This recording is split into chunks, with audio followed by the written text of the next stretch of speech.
Olá pessoal, sejam bem-vindos a esse curso introdutório de Filosofia da Arte e Estética. A ideia inicial desse projeto é de fato introduzi-los a determinadas perspectivas trabalhadas pela filosofia, e uma delas é a chamada estética ou filosofia da arte. E nosso interesse aqui vai ser tentar percorrer alguns dos problemas levantados pela perspectiva estética, o modo como a estética deve ser pensada ou pode ser pensada e problematizada a partir do fenômeno artístico e mais especificamente do fenômeno literário, que aqui nos ocupará, sobretudo nas etapas finais do nosso módulo, na expectativa de que a gente possa, a partir do entendimento da obra literária, servir de exemplo e modelo para uma compreensão mais abrangente do fenômeno da arte como um todo.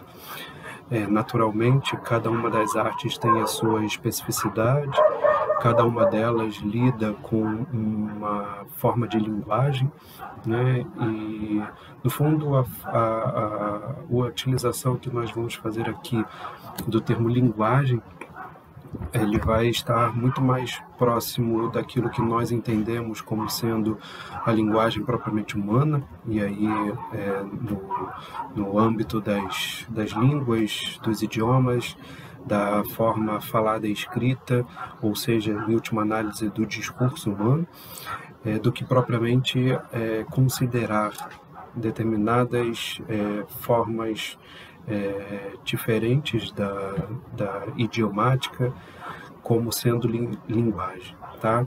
No entanto, essa é uma forma que o senso comum tem de pensar, por exemplo, a música como uma forma de linguagem, ou a obra de arte plástica como uma linguagem, a arquitetura, a pintura, a escultura como formas de linguagem, né? Mas o que se entende basicamente com essa ideia é pensar linguagem como comunicação, né? Ou seja, a obra de arte ela teria como intuito nos comunicar algo, ou uma expressão do artista, ou uma apreensão do espectador, a partir desse fenômeno que estaria no intermédio entre o artista e o espectador, que nós chamamos de obra de arte.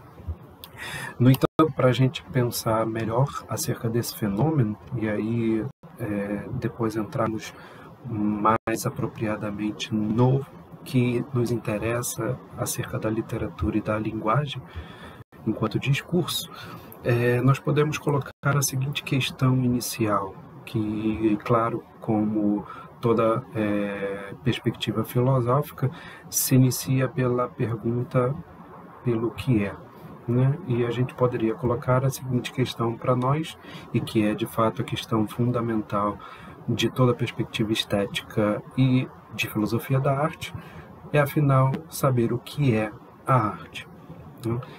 Esse tipo de colocação de questão, ele tem como intuito uma pergunta pelo fundamento, né? Toda pergunta pelo que é alguma coisa, ela tem como foco, como intenção, pensar as razões de ser de alguma coisa e a forma como nós podemos justificar essa nossa explicação ou explicitação do fenômeno do ser de algo, e uma pergunta pelo o que da arte deve nos orientar na medida em que, como eu tentei rapidamente aqui colocar nesses termos para vocês, entre o fenômeno da arte pensado enquanto artista, ou aquele que cria a arte, enquanto espectador, aquele que aprecia a arte, mas, sobretudo, enquanto obra de arte. E essa obra, ou seja, esse fenômeno propriamente criativo, que está no intermédio entre o artista e o espectador, é talvez o ponto central de toda a problemática estética, na medida em que ela é o ponto central dessa pergunta que nós nos colocamos inicialmente. Pensar o que é arte é, em última análise, pensar o que é uma obra de arte. Eu gostaria aqui nesse curso de experimentarmos aqui algumas reflexões, inclusive, a gente vai levantar alguns problemas, algumas questões, algumas dificuldades que giram em torno do problema estético ou do fenômeno estético, mas também vamos tentar algumas possibilidades de resposta, né? Vamos tentar oferecer para vocês algumas sínteses explicativas e algumas definições que tentam, na medida do possível, dar conta de toda uma tradição de estudo de problemas que foram levantados acerca dessa área de estudos que é a filosofia da arte. E a gente pode tentar, de uma maneira bastante resumida, uma primeira tentativa para poder definir o que seja uma obra de arte. E a gente pode defini-la como uma determinada criação humana, portanto, disposta simbolicamente a fim de ser vivenciada esteticamente. Então, vou repetir, essa definição, ela, na verdade, abrange 3 aspectos que vão ser o foco da nossa temática hoje, mas todos eles orquestrados, organizados, estruturados de tal modo que eles consigam nos fazer referir a isso que nós chamamos de arte. Eu repito, então, arte é determinada criação humana disposta simbolicamente a fim de ser vivenciada esteticamente. Os elementos aqui que a gente precisa, portanto, compreender, né, investigar, analisar e avaliar, para que nos seja possível entender todas as implicações e a abrangência desse tipo de definição, estaria, portanto, em entender, em primeiro lugar, a arte como uma criação humana e, portanto, entender o que é uma criação. Em segundo lugar, tentarmos compreender o que nós estamos chamando de uma disposição simbólica, ou o modo como determinada criação humana está disposta simbolicamente.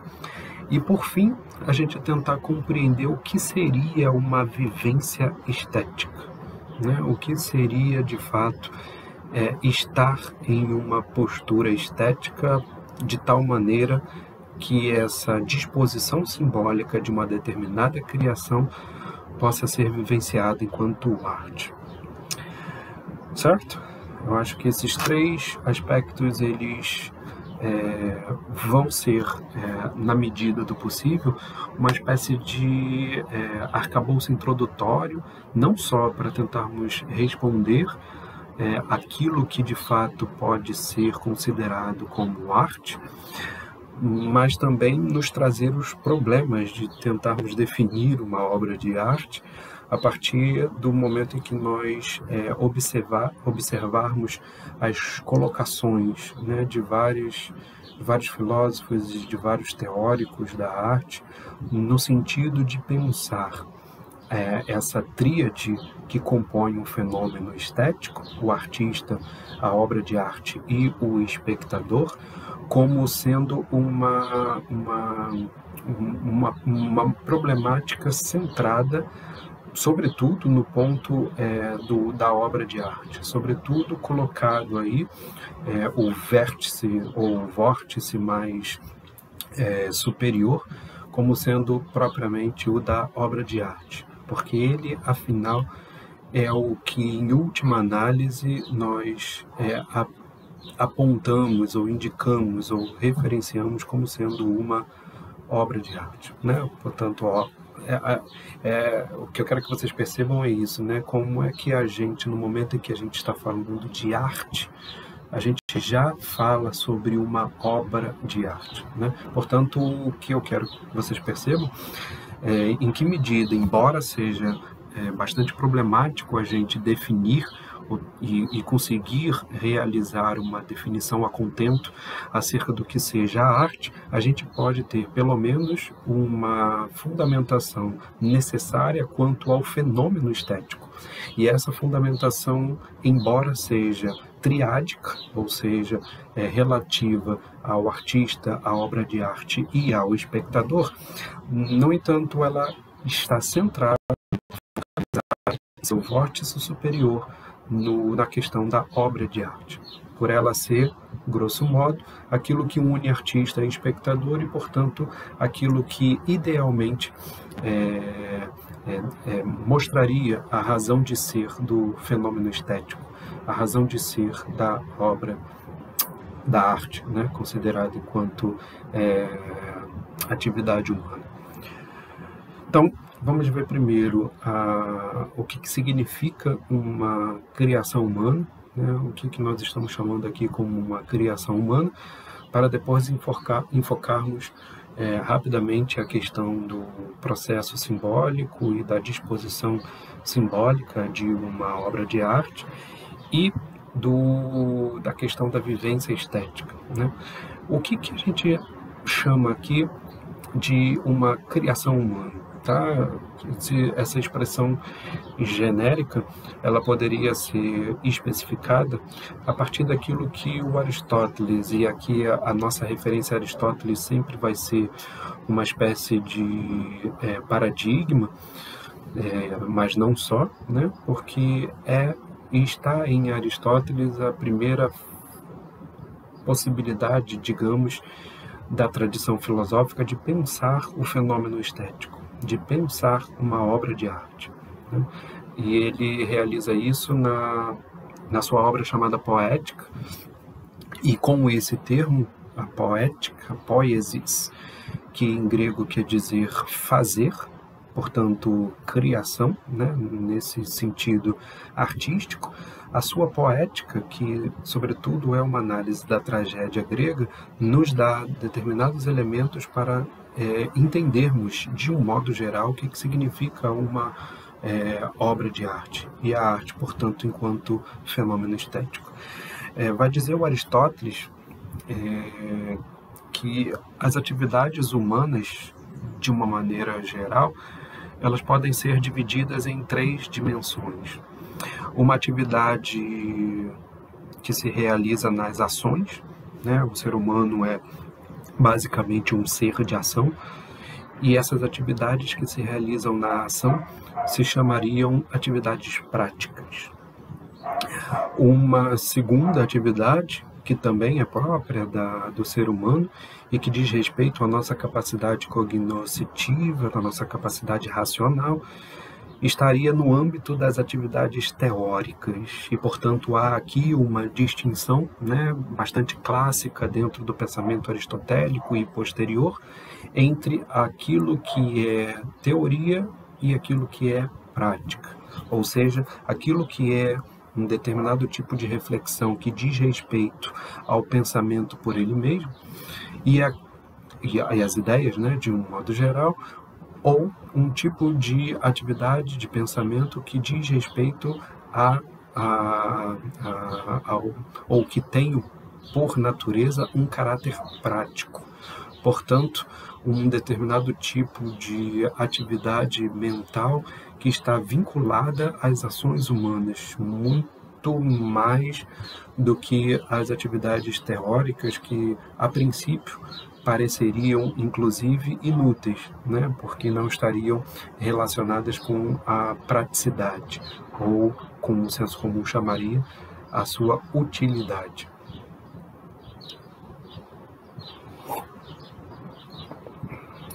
Pois bem, se os seres humanos agem e, portanto, estão relacionados com uma possibilidade de uma atividade prática e também pensam, né, racionalmente, agem racionalmente, né, colocando aí as duas coisas em comum, a ação e a razão.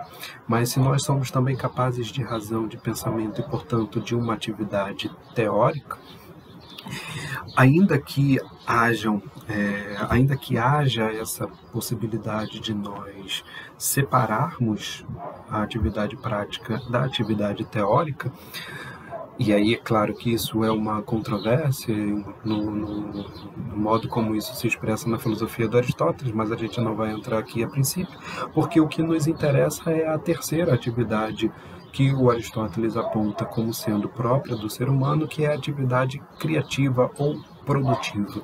Tá? Os termos em grego aqui dizem respeito à prática praxis, à teoria theoren, ou contemplação, né? E a atividade produtiva é o nosso termo que vimos do livro do Aristóteles, poiesis, né? Portanto, vejam que o modo como Aristóteles apresenta a atividade criativa está ligada pela língua grega ao tipo de fazer do artesão, né? O artesão é aquele que tem por atividade produzir algo, percebe? A natureza do artesão aqui, que vai ser distinta da natureza do político, por exemplo, que tem, sobretudo, a sua atividade no âmbito da prática, e diferente também, por exemplo, do sacerdote ou do professor, que tem a sua atividade no campo da teoria. O artesão é aquele que tem a sua atividade no âmbito do criar, no âmbito do fazer algo, né? E esse fazer algo, né, no nosso português está muito próximo a uma ação humana, mas é uma ação que cria um determinado tipo de objeto. Nós, com a produção, o Aristóteles está querendo enfocar aqui, é a atividade de dar vida ou de dar ser, melhor dizendo, né? De dar ser a uma coisa que não existia antes. Essa é propriamente a atividade do poeta, né? Nesse termo em grego poiesis, que diria respeito ao artesão e ao artista.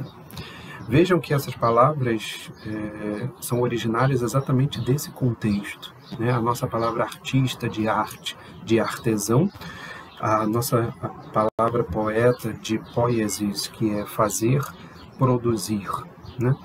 O que o artista, portanto, faz é muito semelhante àquilo que o artesão faz.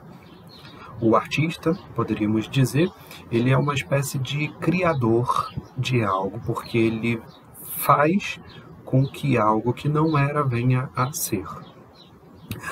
No entanto, há uma distinção, né, que a gente poderia, e aí, claro, deveríamos fazer com relação ao artesão, do artista, né, com relação ao artesão, é que, de certo modo, o artista ele produz não em vista da inutilidade, mas em vista do fantasiar. E esse conceito fantasiar vai ficar mais claro para vocês no momento em que nós formos falar da do elemento simbólico da criatividade artística, mas no momento que eu quero que vocês percebam é o seguinte: o artista se diferencia do artesão porque aquilo que ele produz não tem como utilidade, ou melhor, né, não tem utilidade. A utilidade esperada de um objeto criado por um artesão, e vejam, a atividade do artesão ela está necessariamente relacionada com a utilidade dos objetos com os quais ele trabalha, né, os quais ele cria. Da mesma forma, né, a gente poderia pensar no âmbito da ação, do modo como as ações elas também estão direcionadas para um fim, para uma finalidade. A finalidade da produção artística, ela não pode ser a utilidade. Por exemplo, ficou muito conhecido, né, na história da arte e da estética de um modo geral, a utilização que Marcel Duchamp fez de um mictório, né? Vocês podem pegar essa obra, uma foto dessa obra na internet e perceberem o que ele estava querendo dizer, né? O Duchamp coloca um mictório de um banheiro masculino numa exposição, né? O intuito dele, na verdade, era provocar, mas o que ele fez foi uma espécie de revolução na maneira de compreender a arte. O que ele fez de maneira bastante pragmática, né, bastante prática, digamos assim, foi ter transformado um objeto que tem a sua utilidade em algo inútil. O mictório ali, né, chamado por ele de A Fonte, a obra vai ter esse nome, ela perde a sua utilidade imediata para ganhar uma significação outra, que não tem como finalidade o ser utilizada, mas o ser apreciada. Percebe? Então, o que diferencia o artista é que ele é um produtor de objetos, portanto, ele traz ao ser aquilo que não era, mas ele o traz no intuito de produzir algo não útil, e sim apreciável. Tá legal? Essa é a primeira distinção que precisa ser feita e que, de certo modo, é aquela que está já embutido na obra do Aristóteles e que configura uma boa parte das formas como nós pensamos a obra de arte na história, né? O segundo ponto que eu queria enfocar com vocês acerca dessa definição que a gente tentou dar de uma obra de arte ou de uma arte, né, de modo geral, é o que eu chamei de disposição simbólica, né? O que significa um determinado produto criado por mãos humanas possuir uma disposição simbólica. Quando nós falamos em símbolo, nós estamos falando de significado. E há, sobretudo em Aristóteles também, né? Ou a partir de Aristóteles, a gente poderia dizer, uma espécie de descrição das etapas, não só das etapas, mas das qualidades que há no espírito humano e no modo como nós nos comportamos frente ao mundo e a nós mesmos, né? Que tipo de atividades nós temos realizadas em nós, nessa forma que nós, pela forma com a qual nós nos relacionamos com o mundo e com nós mesmos. E aí, claro, nós não vamos entrar em detalhe aqui nessas qualidades, nessas capacidades que o ser humano possui, mas basicamente a primeira delas, e aí, claro, vocês devem conhecer isso de outros estudos da filosofia, mas uma delas vai nos interessar aqui sobretudo, né? A primeira delas é a sensação, são os 5 sentidos que se transformam no ser humano em percepção. Portanto, há uma diferença entre sensação e percepção. A percepção, ela é acrescida de consciência, ou seja, eu tenho a consciência de que eu estou percebendo algo, né? Para além do fenômeno da sensação e da percepção, que é o mais básico do corpo humano e da existência humana, nós temos a atividade da imaginação, que seria uma espécie de intermediário entre a percepção e o pensamento, ou a atividade de pensamento. No Aristóteles, a atividade de pensamento ela é descrita de uma forma bastante fragmentária, né? De uma maneira muito detalhada, inclusive, embora elíptica, né? Na forma como Aristóteles tinha de colocar as suas investigações. E hoje em dia, inclusive, a gente ainda tem dificuldades de saber o que ele estava querendo dizer com determinadas coisas, por exemplo, a atividade do pensamento ela é dividida em entendimento, ela é dividida em razão, em deliberação, é dividida no pensamento propriamente dito, é dividido, portanto, a razão em raciocínio, mas também em intuição, em intelecção. E o que significa todas essas atividades da inteligência, da capacidade compreensiva? Enfim, nós temos aí no âmbito do pensamento uma diversificação de capacidades, de qualidades, que a gente não vai trabalhar aqui, porque não é do nosso interesse, mas que o Aristóteles relacionou com aquilo que propriamente nos interessa aqui, que é o fenômeno ou a capacidade da imaginação, né? que seria, para o Aristóteles, uma espécie de intermediário entre a qualidade da percepção, a capacidade perceptiva do ser humano e a capacidade cognoscitiva, né? A capacidade de pensamento, em última análise. O que acontece na imaginação? A imaginação ela é entendida nos gregos de duas maneiras, né? A imaginação ela é a capacidade que nós temos de criar imagens em nós, imagens mentais ou representações, né, mentais dos objetos e das experiências que nós vivenciamos no mundo. E aí, portanto, há uma capacidade da imaginação que está relacionada com a memória, né? Percebam que a memória é basicamente essa possibilidade que nós temos de reviver, de revivenciar determinadas coisas que já foram vividas, portanto, representações de certos fenômenos e acontecimentos, mas há também na capacidade imaginativa a possibilidade de nós criarmos novas experiências, né? Essa capacidade, por assim dizer, criativa da imaginação, e aí não só, né? A capacidade da memória também estaria relacionada, mas sobretudo a capacidade criativa da imaginação é a que mais se aproxima daquilo que o poeta faz, daquilo que o artista faz. O artista é aquele que transforma a sua produção em algo apreciável à imaginação fantasiosa.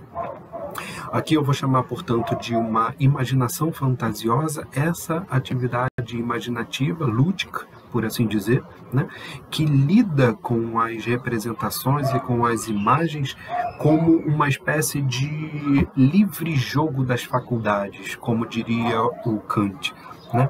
Esse livre jogo das faculdades, essa maneira livre de lidar com representações, vivências, emoções, pensamentos, lógica, raciocínio, essa forma lúdica, por assim dizer, de lidar com determinadas imagens é o modo como o Aristóteles caracterizaria essa parte dessa atividade que nós chamamos de imaginação, parte dessa capacidade que nós temos. Essa capacidade imaginativa que nós temos, e aí nos dois aspectos tratados pelo pensamento grego, no aspecto de memória e no aspecto de criação fantasiosa, são aquilo que hoje, na filosofia contemporânea, se estuda como sendo a atividade simbólica da mente humana. A gente não vai poder entrar aqui hoje mais apropriadamente nesse detalhe, isso vai ser um tópico para uma próxima aula nossa, mas o que eu quero que a gente perceba já nesse momento é que aquilo que eu estou chamando de uma disposição simbólica que é inerente a uma obra chamada arte, é a capacidade que o artista tem de imprimir na sua criação, na sua produção, algo que é apreciável fantasiosamente, algo que é apreciável imaginativamente, algo que pode ser e deve ser vivenciado de maneira criativa. Não só construída de maneira criativa, mas também vivenciada de maneira criativa. E aí, quando eu chamo criativa, eu estou, portanto, me referindo à imaginação. Certo? A capacidade simbólica, tal como ela é pensada no pensamento contemporâneo, ela está relacionada à questão das imagens, mas está relacionado ao modo como essas imagens significam, sobretudo para nós, né, que somos os seus criadores. Portanto, o símbolo é um elemento primordial da nossa capacidade de significar o mundo. E essa capacidade de significar o mundo, ela sempre é sintética, né?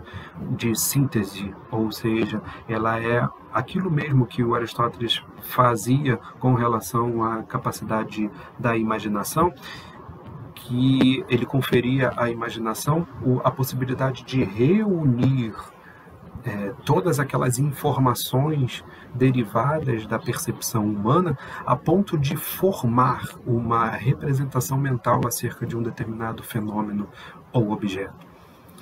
Essa capacidade que a imaginação possui, que é espontânea, ela pode, embora seja inconsciente, né, ela seja espontânea na nossa natureza, ela no artista é desenvolvida conscientemente e deliberadamente.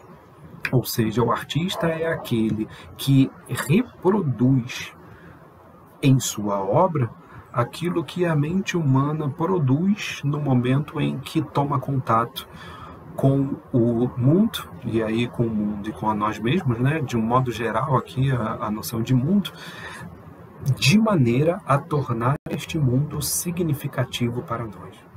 Se a mente humana ela tem a capacidade simbólica de tornar o mundo significativo para nós, o artista é aquele que cria, a partir de uma produção, e aí é sempre uma produção material, uma significação simbólica para o espectador.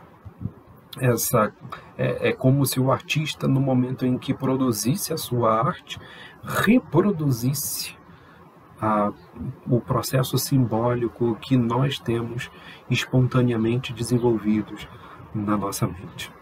Essa capacidade que o artista vai imprimir à obra, de dotá-la de significado para os demais seres humanos, é aquilo que, no terceiro elemento da nossa definição pretendida, ou seja, a vivência estética, ela vai ganhar corpo, né? Porque se eu digo que a arte é uma criação humana disposta simbolicamente, ou seja, criada de maneira a reproduzir um processo criativo e simbólico, ele o faz, ou seja, o artista, ele o faz na medida em que espera de nós uma vivência estética.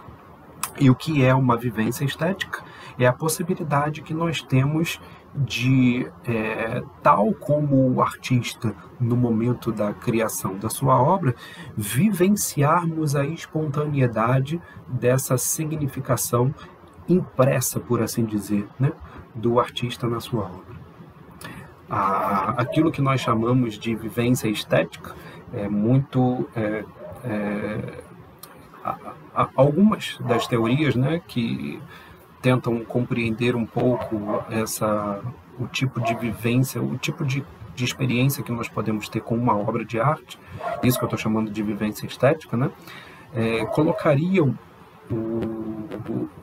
o conceito de inutilidade, né, o conceito de gratuidade, como um dos conceitos centrais, né, como Kant, por exemplo, que fez essa relação entre a obra de arte e o caráter gratuito da sua fruição, né? Nós não temos nenhum interesse quando nós estamos desfrutando e apreciando uma obra de arte. Portanto, isso que nós chamamos de uma vivência estética, ela sempre é uma espécie de como se, né?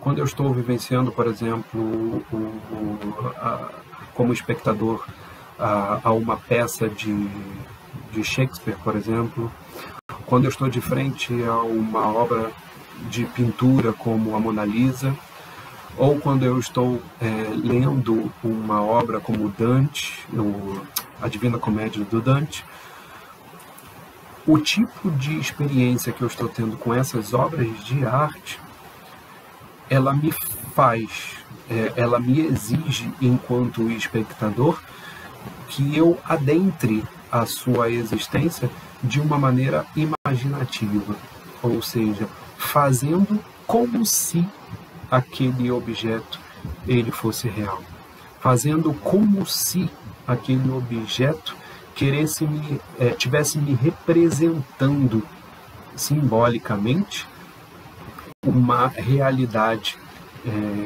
tal como aquela que nós vivenciamos no nosso dia a dia. Só que ele o faz simbolicamente, ele o faz imaginativamente, ele o faz recorrendo à capacidade que nós temos de criação, né? Essa capacidade imaginativa mental. Portanto, toda obra de arte, ela, em alguma medida, nos exige uma suspensão da descrença. É claro que a gente jamais vai conseguir desfrutar uma obra de arte se nós estivermos a todo momento olhando para uma peça de Shakespeare como Hamlet e dizer isso não é verdade, isso não aconteceu, Hamlet não existe, o pai dele não morreu dessa forma, não apareceu como fantasma, percebe? Não faz sentido a nossa atitude com relação a uma obra de arte que não seja a de uma vivência estética. O que é interessante é que uma obra de arte por si só, tal como ela se constitui, e aí, claro, as obras mais clássicas, as melhores obras de arte, aquelas que são encaradas como modelares, elas naturalmente provocam em nós esse tipo de postura, esse tipo de comportamento. Dificilmente nós nos colocaríamos, por exemplo, a assistir uma peça como Édipo Rei, pensando na possibilidade de que aquilo ali fosse ou não verdade. No momento em que nós estamos experienciando aquele fenômeno estético, não passa pela nossa cabeça a realidade daquilo, porque a maneira como ela se coloca para nós é já, em si mesma, uma provocação à nossa imaginação. Ela em si mesma já nos provoca. E esse é um dos problemas centrais, por exemplo, da arte modernista e da corrente conhecida como realismo, que tenta imprimir o máximo possível realidade a uma obra de arte. E aí sempre haverá a pergunta, em que medida, né, há uma distinção entre realidade e arte, entre fantasia e vida real. O que está em jogo aqui, para compreendermos o que nós estamos querendo dizer como obra de arte, é pensarmos o fenômeno artístico como impregnado de significado. E esse significado é sempre uma provocação à nossa atividade imaginativa. O artista, na hora de criar, ele cria imaginativamente. E o espectador, na hora de experimentar a arte, na hora de apreciar a arte, ele é comovido, ele é provocado pela obra de arte a se interessar por ela imaginativamente. Portanto, essa vivência estética exige de nós que nós lidemos com o fenômeno da obra de arte, com o fenômeno estético, como se ele fosse algo verdadeiro, né? Tomando aquilo como algo verdadeiro, quando na verdade não é, né? E por isso a suspensão da descrença. Por isso nós devemos, na nossa relação com a obra de arte, suspender a desconfiança com relação àquilo ser ou não verdade. É claro que isso coloca para a gente uma questão, e aí, claro, essa vai ser uma das questões que nós vamos tentar discutir nas próximas aulas, que é a seguinte: em que medida a obra de arte ela pode ser dita verdadeira? Faz sentido nós dizermos que há algum conhecimento possível através da fruição estética, é possível alcançarmos um determinado nível cognoscitivo através de uma experiência estética? De cara, a questão se coloca em controvérsia com aquilo que nós estamos apontando, sobretudo quando pensamos a obra de arte enquanto mero jogo livre de faculdade, como um mero fantasiar da imaginação. E aí uma outra questão que se coloca é de pensarmos na utilidade do fazer artístico, né? Se a obra de arte ela é inútil por natureza, porque ela não visa ao interesse da utilidade, qual é a utilidade, portanto, da obra de arte? Qual é a utilidade da arte? Qual é a utilidade do artista na sociedade? Essa reflexão eu queria deixar para vocês como conclusão dessa nossa primeira aula, para que vocês repensem essa definição que nós tentamos apresentar de início acerca do que seria esse fenômeno artístico. O fenômeno artístico, portanto, entendido como uma criação humana, e aí criação colocada no âmbito das nossas atividades produtivas. É interessante, né, quando a gente coloca as produções humanas, daquilo que nós fazemos de maneira criativa, porque o trabalho também tem o seu lugar dentro das atividades produtivas. E aí a gente pode pensar uma relação entre obra de arte e mercadoria, como Walter Benjamin tentou fazer, inclusive para tentar mostrar a constante massificação das obras de arte, né? A possibilidade de você reduplicar, de representar a obra de arte de uma maneira a multiplicá-la, e o quanto isso traz de problema para a fruição estética, né? O quanto isso traz de problema para o fazer artístico. O artista colocado no âmbito de uma sociedade de mercadorias, uma sociedade que lida com o consumo de mercadorias, sempre vai colocar o problema da utilidade, do interesse do artista. E aí nós temos aí um contexto em que obras de arte plástica, elas são valiosíssimas.